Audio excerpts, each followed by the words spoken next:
إذا ندوزو للسي السمار ونكملوا في الكلام اللي بداه السي المهدي فكير. هو كيف يمكن أن نجعل من اقتصاد الدولتين المغرب والجزائر قوة اقتصادية إقليمية وقارية؟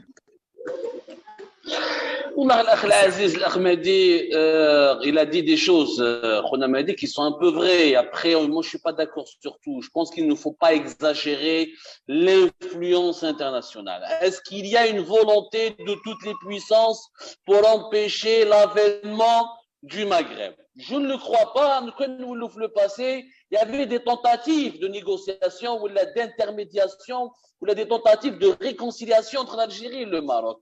Qu'il y a un exemple, Zapatero, l'ancien chef du gouvernement espagnol, José Luis Rodríguez Zapatero, qui était en Espagne pratiquement jusqu'à 2011, et de 2004 à 2011, et qui a marqué un peu la vie politique de la Méditerranée avec ça, qui a laissé sa trace. À plusieurs reprises, il a fait la tentative de faire la réconciliation entre l'Algérie ou le Maroc. Ça n'a pas marché. Maintenant, est-ce que l'Espagne a intérêt, est-ce que l'Algérie et le Maroc restent toujours divisés? Non. Est-ce que l'Union européenne ou la France a intérêt, est-ce que le Maghreb n'existe pas?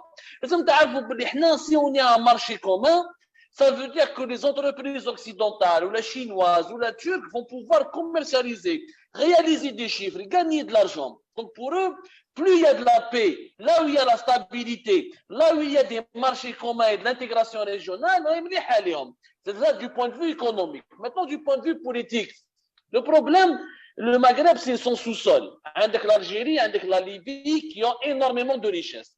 Les réserves du pétrole de la Libye, elles sont encore vierges par rapport aux réserves de pétrole en Algérie. Les réserves du gaz en Algérie, elles ont été un petit peu entamées, mais elles sont encore importantes. Les réserves du gaz en Libye, elles sont encore importantes. Les réserves naturelles de sous-sol attirent les puissances. Je crois que l'Irak, le Koweït, etc. La Turquie, elle a besoin d'assurer son approvisionnement énergétique. Elle sait que les richesses du sous-sol libyen peuvent lui permettre effectivement d'avoir une puissance, un soft power, une mainmise sur la région. ولكن la Turquie, لو كان لقات en face d'elle un Maghreb plus ou moins uni, mais elle ne va pas trouver la tâche aussi facile. Si les puissances ont profité de la faiblesse des Maghrébins, d'abord. C'est-à-dire, c'est pas la peine d'aller voir les puissances et de leur demander leur autorisation. Les puissants, non, mais je vous finis déjà faibles, déjà divisés. Donc, la faiblesse des Maghrébins a facilité, si vous voulez, un nouveau colonialisme qui ne dit pas son nom. Un nouveau colonialisme.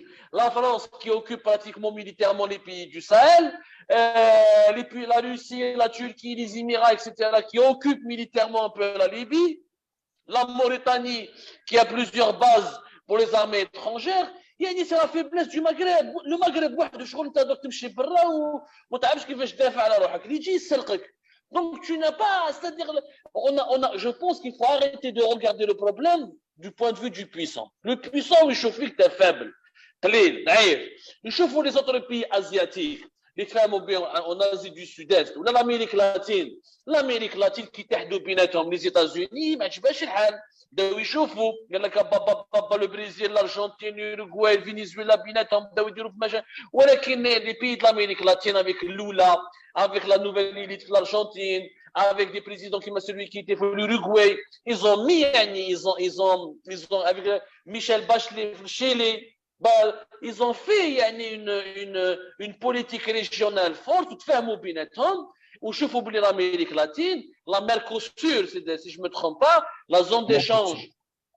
Voilà, c'est l'une des zones d'échange les plus dynamiques du monde. Et elle a résisté, à l'interventionnisme américain, elle a rééquilibré un peu les échanges. Mais tout ça pourquoi? Parce que dans les pays de l'Amérique latine, il y a eu ce qu'on appelle un éveil national, qui a des constances, qui a des puissances, vraiment des autorités ou des élites, qui a des pays qui sont suffisamment stables. Il y a des ingrédients qui sont internes. Est-ce que vous pouvez me comprendre? Il y a une cuisine interne. كاين شعوب كاين مؤسسات كاين دول كاين وعي وطني في الامريك اللاتين عندهم تاريخ يعني فهموا باللي هادو لي كار انا مع l'Uruguay والشيلي ومع ils ont dépassé leurs problèmes. Ça, ce n'est pas. Est-ce que le Brésil ou l'Argentine sont partis demander à Washington ou la demander à Bruxelles ou la demander à Pékin l'autorisation de s'unir? Ça ne s'est pas passé comme ça, on le sait. Comment ça se passe? C'est qu'il y a des dynamiques internes. Les dynamiques internes sont portées par des nouvelles élites. Les nouvelles élites comprennent qu'il faut un projet régional. Ce qu'on a vu en Asie du Sud-Est, la Malaisie, le Vietnam, les Philippines, c'est des pays, on ne veut pas subir la domination chinoise, on ne veut pas subir la domination américaine, on va s'unir maintenant. ونربحوا مع لي شينوا كي يكون لي شينوا يمدوا لنا حاجه مليحه نربحوا معاهم كونت لي زاميريكان on a des intérêts avec eux راح نربحوا معاهم mais ils ont compris la nécessité de s'unir. حنا لي مغربان nous n'avons pas compris la nécessité de s'unir. هاو المشكل وهنا البروبليم راهو كبير يعني اللي مونطان مازال لو ماروكان ولا الالجيريان ولا التونسيان داير في روحو بلي بلادو تقدر تتطور بدون sans intégration régionale. C'est la seule région au monde. J'ai beaucoup voyagé. J'ai fait l'Afrique de l'Ouest, j'ai fait l'Afrique de l'Est, j'ai fait l'Asie du Sud-Est, j'ai fait l'Europe naturellement, j'ai fait l'Amérique du Nord et j'ai connu beaucoup de latinos. Nous sommes les seuls, les Maghrébins, on est les seuls sur Terre. Les dérives, nos pays peuvent se développer sans qu'il y ait un marché commun, sans qu'il y ait une union nationale, sans qu'il y ait يعني des échanges communs ولا des projets communs. On est les seuls. ما كاش في المناطق الاخرى في العالم. Ça c'est important. في المناطق الاخرى في العالم ما كاش. سي عبدو رجعوا نبنيو على الكلام اللي قلتي دابا. هو انت كيفاش كتصور هاد الامكانيه اللي غتجعل من المغرب والجزائر دولتين محوريتين في شمال افريقيا؟ هو السؤال اللي طرحت لك وانت جاوبتي ولكن ما جاوبتينيش على السؤال بالضبط. شكرا. شوف باش نكون pour que l'Algérie et le Maroc puissent constituer un axe, il faudrait qu'il y ait deux nouvelles élites qui vont arriver au Maroc. Il y a deux solutions. Oui, il y a des changements politiques importants dans l'un des deux pays. Par exemple, si en Algérie, le Hirak réussit, il y a une nouvelle élite, il y a une nouvelle Algérie, une deuxième république, on pourra aborder le problème marocain autrement, avec une nouvelle vision et avec de nouvelles solutions. Il y a des changements politiques dans l'un des deux pays. Ou là, le roi, il y a un nouveau roi, ou là, lui-même, il se dit, l'Algérie, il fait des compromis, etc., pour régler le problème. Donc, ça suppose un changement politique dans les deux pays. Ou là, un changement brutal dans les deux pays en même temps. C'est-à-dire, la balkanisation, etc. Il y aura des groupes armés qui sont partout dans le Sahel. Et l'Algérie, le Maroc seront obligés, il faut comprendre, s'ils ne vont pas s'unir, je ne vois pas une autre solution. Sinon, il faut qu'il y ait des pressions internes. Il faut qu'il y ait Mujtama Madani au Maroc, Mujtama Madani en Algérie, deux sociétés civiles qui arrivent à s'unir, qui arrivent à mettre de la pression sur les autorités de leur propre pays.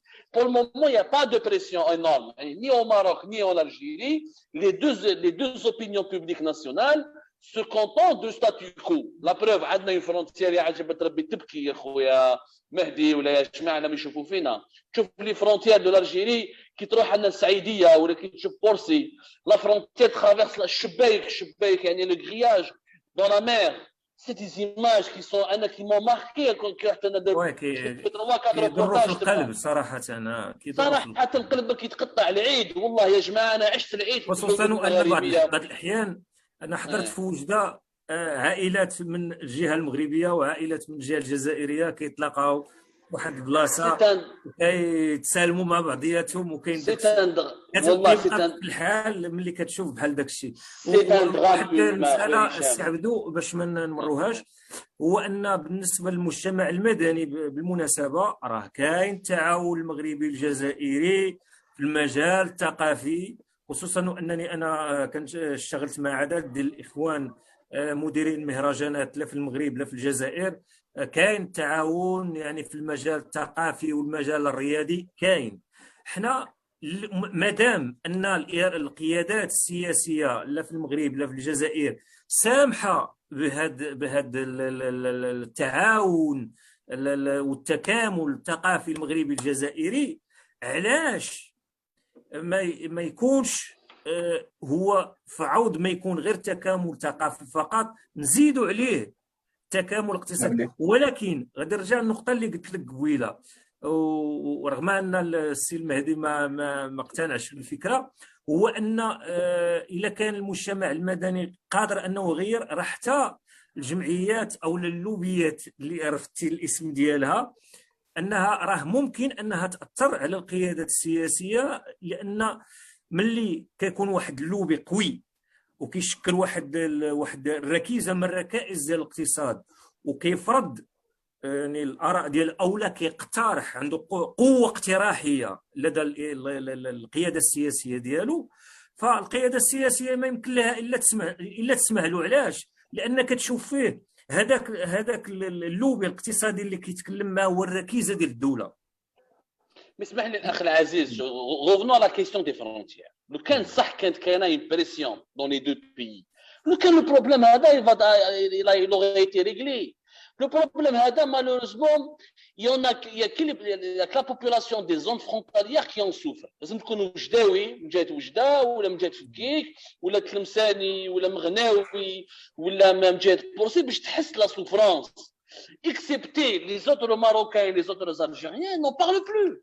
يعني n'en parlent plus. mais نقولوا حقيقة كاينة جمعية ولا زوج، un, deux ولا trois intellectuels, quelques journalistes, ça reste des cas isolés.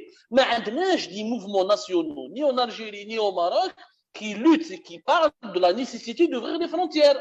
الناس ما على بالهاش يا جماعة باللي كي تروح لا فرونتيير بين بورسي وسعيدية، الناس في العيد يتراموا بيناتهم لي بسكوي ويتباكاو لي فامي ديفيزي، والناس تحرق باش تروح تشوف فاميتك في المغرب ولا المغرب يجي فاميتو في الجزائر. Mais c'est de la folie, les images. Il faudrait faire un film. Il faudrait pas. Je lance un appel. Faisons un film algéro-marocain sur la question des frontières.